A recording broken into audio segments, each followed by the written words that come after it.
imagens nem sempre mostram a realidade. E ainda assim, muitos veículos de notícias publicam-nas sem contexto, tratando propaganda como fato. Voltando ao estúdio com Dan Perry. Muitas imagens parecem ser encenadas ou manipuladas em Gaza. Como as redações podem distinguir fatos de ficção, especialmente sem jornalistas independentes em Gaza? O que mais pode ser feito? Você mesmo respondeu sua pergunta. Não há jornalistas dentro de Gaza.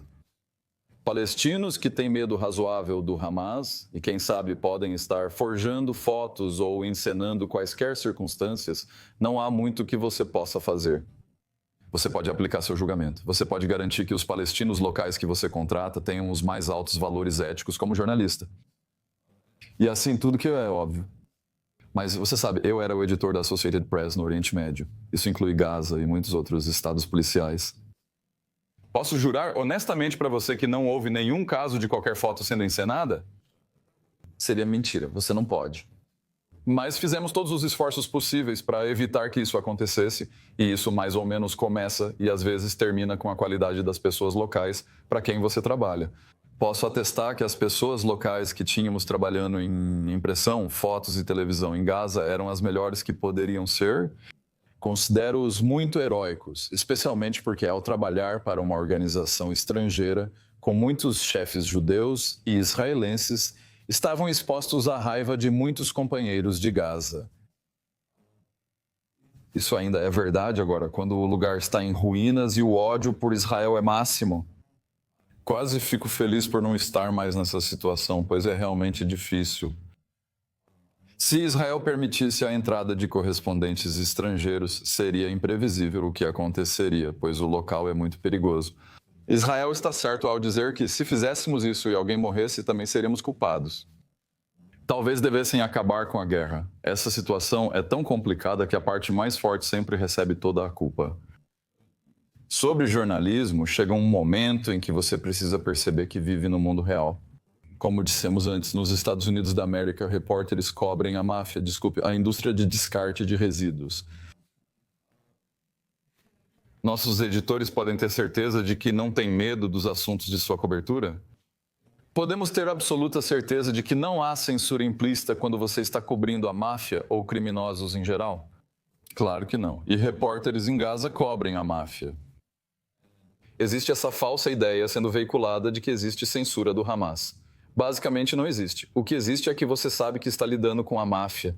E eles são assassinos. E isso nunca influencia nas decisões de talvez cobrir ou não cobrir algo. O leitor ou o espectador pode julgar por si mesmo. Ariel, você acompanhou as IDF em incursões na faixa de Gaza. As IDF foram criticadas por 22 meses por não permitirem jornalistas independentes, exceto nessas incursões. Qual a justificativa das IDF para proteger jornalistas e a liberdade de expressão? Certo. Então, no final das contas, e você e Dan ambos mencionaram, o motivo principal é proteger os jornalistas. As IDF evitam expor jornalistas estrangeiros a riscos. Ser sequestrados pelo Hamas, ameaçados pelo Hamas ou pegos no fogo cruzado, no confronto entre as tropas das IDF e os operativos do Hamas. Agora, eu discordo respeitosamente do Dan dizendo que não há censura dentro da faixa de Gaza. Formal? Há relatos de denunciantes da Associated Press como Maddie Friedman. Sim. Muito disso é bobagem. Olha, como eu disse, é insinuado, é vandalismo. Então ele descreve um cenário onde havia um repórter de Gaza que foi contatado pelo Hamas depois que ele relatou uma história e basicamente tiveram que remover a história e a partir daquele momento não puderam mostrar imagens de militantes do Hamas. Você não verá corpos mortos do Hamas em sites da Associated Press ou em qualquer outra grande mídia. Ele aboliu a história desde então. A história originalmente. Na guerra de 2008-2009, quando eu estava em Londres, havia essa imagem e o repórter pediu para tirá-la. E a implicação era que o fotógrafo foi ameaçado.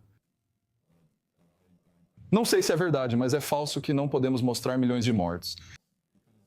Frequentemente, vemos a mídia mainstream, como a Associated Press, filtrar sua cobertura sobre Gaza, muitas vezes favorecendo uma visão mais pró-Hamas. Isso precisa ser dito. Durante o período em que estive lá, que foi de 2011 a 2018, posso garantir que mostramos militantes mortos. Também posso garantir que mostramos foguetes sendo disparados de áreas civis. Todas essas alegações são basicamente mentiras. Mas não é verdade que, se mostrássemos isso o tempo todo, eventualmente o Hamas poderia ter se irritado e talvez reclamado e alguém poderia ter ficado assustado, como eu não posso prometer isso. Mas dentro dos limites do que é razoável quando você está cobrindo a máfia, mostramos todas essas coisas. Então as alegações dele de que nunca iríamos mostrar aquele militante são patentemente falsas. E outras alegações, a propósito, são ainda mais ridiculamente falsas, feitas por aquele particular quarto. Tudo bem. Então, deixando esse denunciante de lado, há inúmeros outros fotojornalistas que trabalharam dentro da faixa de Gaza, que dizem que há o medo constante do Hamas, seja censura ativa ou censura tácita. No final das contas, tudo tem que passar por eles de uma forma ou de outra.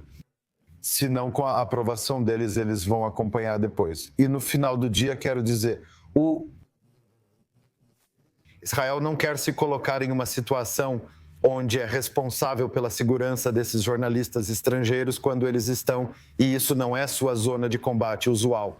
Esta é uma área que é controlada, né, por uma organização terrorista genocida que no passado sequestrou jornalistas, torturou jornalistas, e Israel não quer, e na minha opinião, não deveria ter isso como sua própria responsabilidade. Duas coisas que eu quero dizer. A situação de Gaza é singular, mas no fim há muitos outros países onde a mídia mundial tenta cobrir questões sem liberdade de cobertura. Por exemplo, a Associated Press abriu um escritório na Coreia do Norte, mas não há liberdade. Existem vários tipos de restrições e limitações tácitas e não tácitas sobre o que você pode fazer. Nós também tínhamos um escritório no Irã, muitos internacionais. Mídia possui escritórios em Cuba e outros locais que não são livres. A mídia deve sempre acrescentar isso às reportagens. A propósito, você deveria saber que o ambiente lá não é livre. Eu não poderia te dizer.